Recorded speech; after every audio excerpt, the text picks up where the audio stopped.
운영하는 세계 최초의 R&D 연구센터가 치열한 유치전 끝에 포스텍에 둥지를 틀었습니다. 앱 개발 전문가 양성 아카데미도 함께 문을 열어 포항이 소프트웨어 연구개발 도시로의 디딤돌을 놓았습니다. 포항철강공단 등 전국 주요 산단에 환경성 질환 실태 조사와 개선 대책 마련을 촉구하는 전국 환경성 암 환자 찾기 운동 선포식이 오늘 국회에서 열렸습니다. 여러분 안녕하십니까? 포항 MBC 뉴스입니다. 글로벌 기업 애플이 운영하는 세계 최초의 애플 제조업 R&D 지원센터가 포항 포스텍에 들어섭니다. 앱 개발 전문가를 양성하는 애플 개발자 아카데미도 함께 문을 열어 포항이 소프트웨어 연구개발 중심 도시로 도약할 수 있는 계기가 마련됐습니다. 이규설 기자입니다. 치열한 애플 유치전의 승자는 포항으로 결정됐습니다. 애플은 포스텍, 경북도 포항시와 함께 애플 제조업 R&D 지원센터 및 개발자 아카데미 설립 운영에 관한 양해각서를 체결했습니다. 애플 제조업 R&D 지원센터는 포스텍 첨단산업지원센터에 들어서게 되며 애플의 전문 인력이 상주하면서 중소기업의 스마트 공정과 친환경 제조 기술을 교육합니다. 전 세계 최초여서 큰 의미가 있습니다. 포스텍 부진의 C5동에 입주하는 개발자 아카데미는 소프트웨어 개발 핵심 인력 전문 양성기관입니다.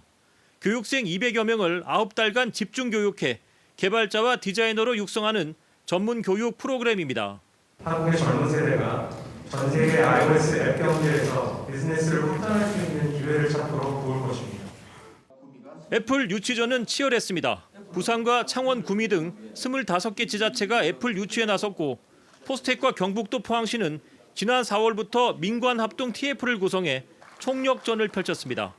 지역 인사들도 인맥을 총동원해 힘을 보탰습니다.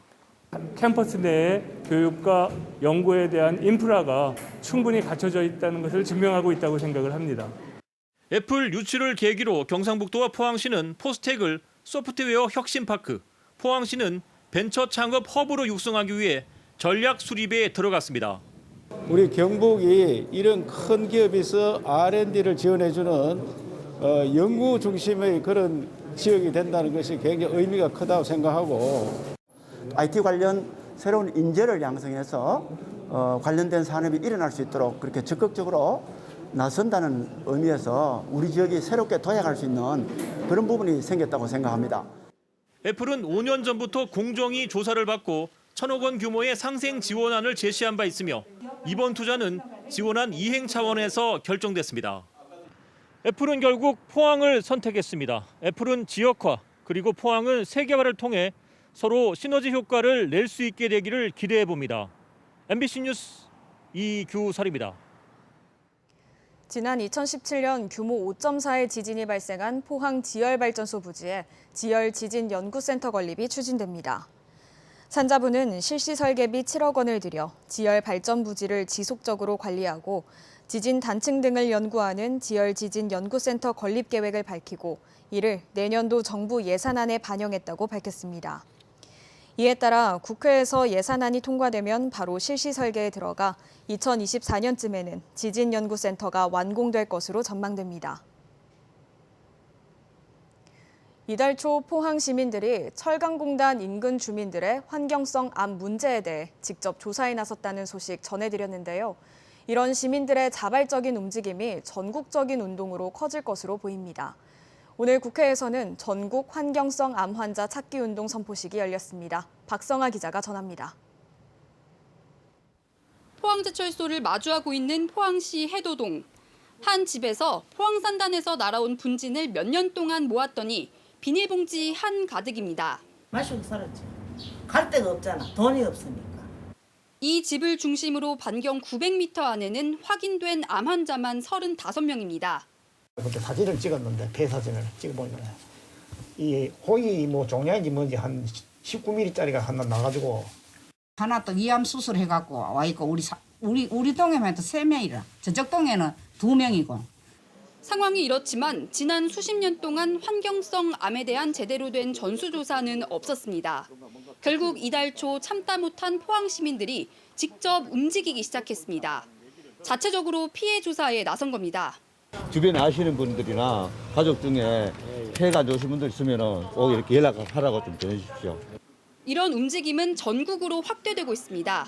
국회에 모인 시민단체들과 정의당 강은미 의원은 주요 산단 인근 주민들의 암발병 문제가 심각하다며 전국적인 환경성 암 환자 찾기 운동의 시작을 알렸습니다. 주요 산단 환경성 암 전수 조사라.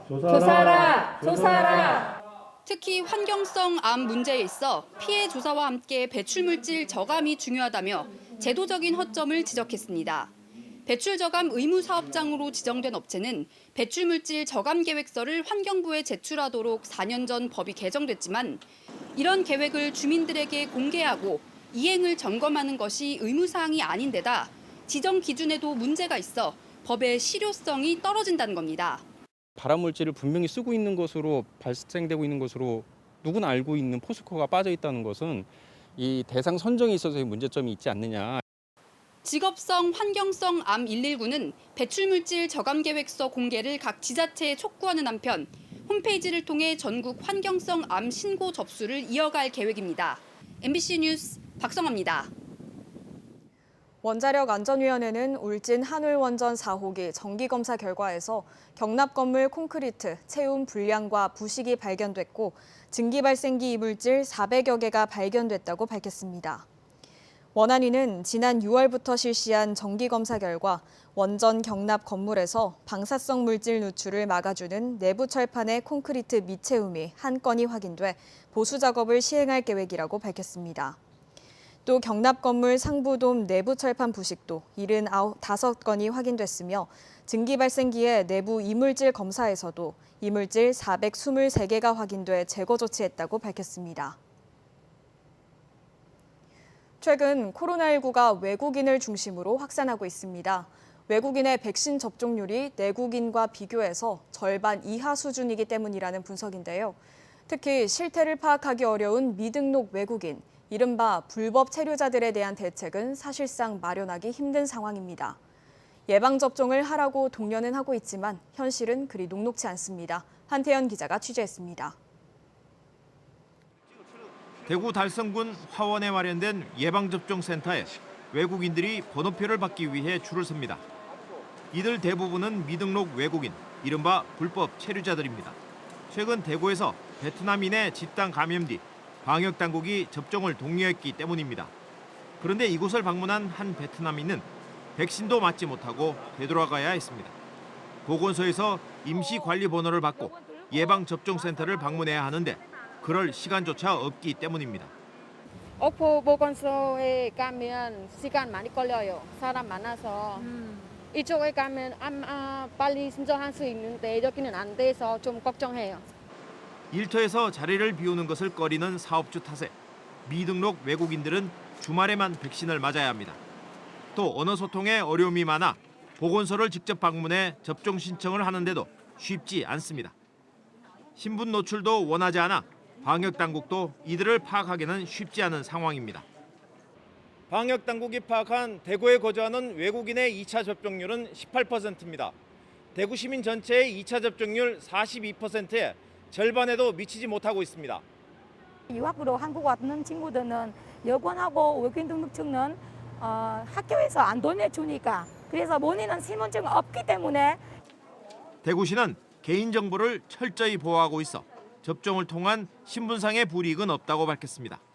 저희들 질병관리청과 법무부가 같이 협조를 해서 코로나 PCR 검사를 받거나 예방접종을 받는 미등록 외국인에 대해서는 일체 추적을 하지 않기로 했고 하지만 미등록 외국인 전체를 파악하기는 어려운 만큼 이들의 접종률을 높이는 세부적인 대책이 필요합니다.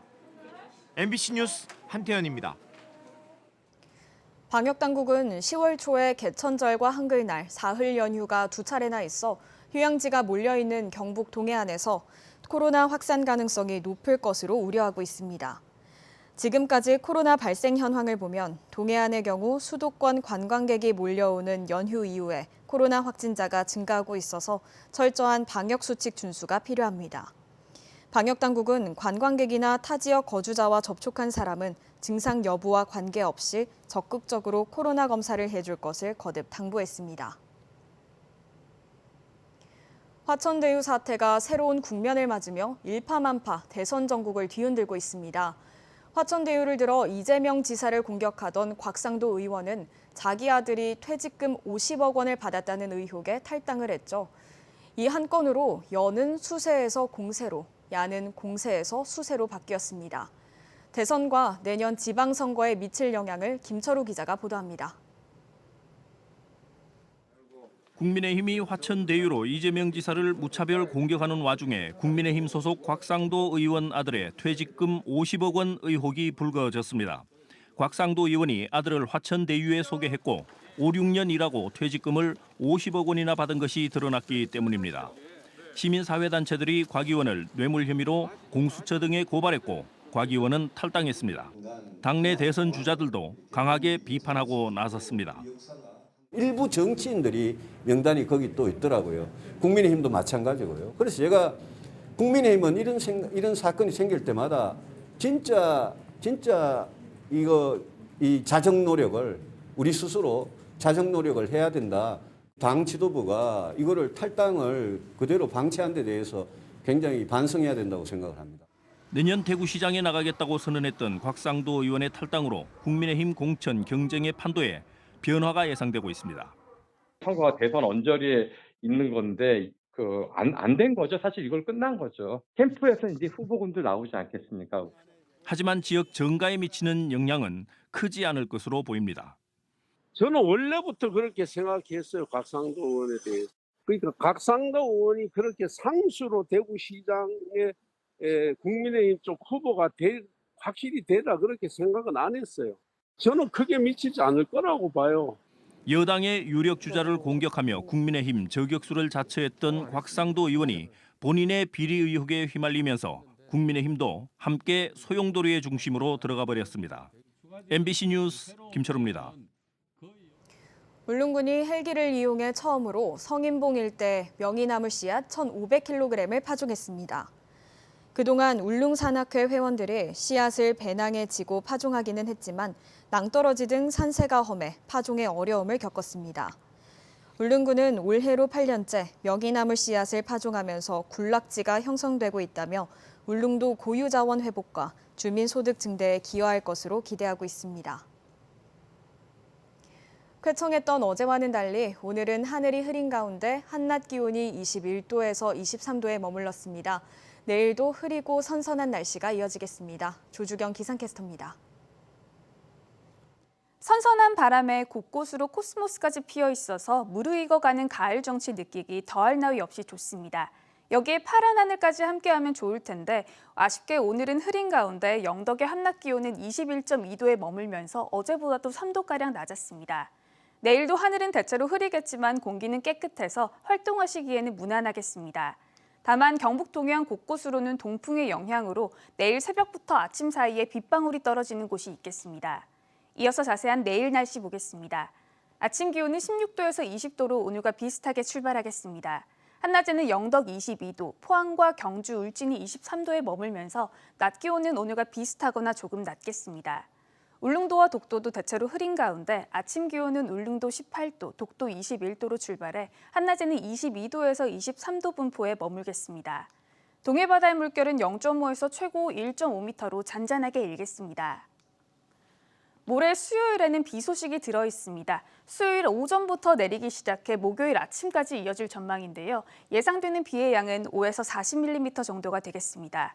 또 비가 내리는데 따뜻한 남풍이 불어들면서 낮 기온은 오히려 오르겠습니다. 날씨였습니다. 제13회 코리아컵 국제요트대회가 지난 24일 울진에서 개막해 내일까지 펼쳐지는 가운데 이 대회의 백미인 독도 레이스가 시작됐습니다. 16척의 요트는 어제 후포 마리나항에서 출발해 독도를 경유해서 돌아오는 항해거리 448km의 오프쇼어 경기를 50시간 동안 동력 없이 바람만 이용해 치러야 합니다. 이와 별도로 요트 14척은 울진 후포항 앞바다에서 일정한 구간을 여러 바퀴 돌면서 레이스를 펼치는 인쇼어 경기를 치르고 있습니다. 징계를 받은 공무원이 가장 많은 부처는 교육부, 파면 처분을 가장 많이 받은 정부 부처는 경찰청으로 나타났습니다.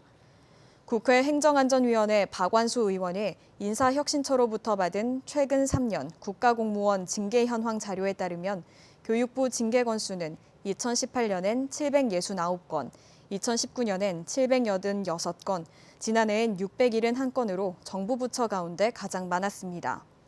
징계 수위가 가장 높은 파면 처분은 경찰청이 2018년 22건, 2019년 20건, 지난해 25건으로 가장 많았습니다. 특히 경찰청의 경우 최근 3년 동안 징계 건수가 꾸준히 증가하는 만큼 대책이 필요합니다. 포항시는 앞으로 한옥을 건축하면 최대 4천만 원을 지원한다고 밝혔습니다. 지난 7월 전면 개정된 포항시 한옥 등 건축자산진흥조례에 따르면 포항시는 한옥을 신축할 경우 공사비의 50% 범위 안에서 최대 4천만 원을 지원할 수 있습니다.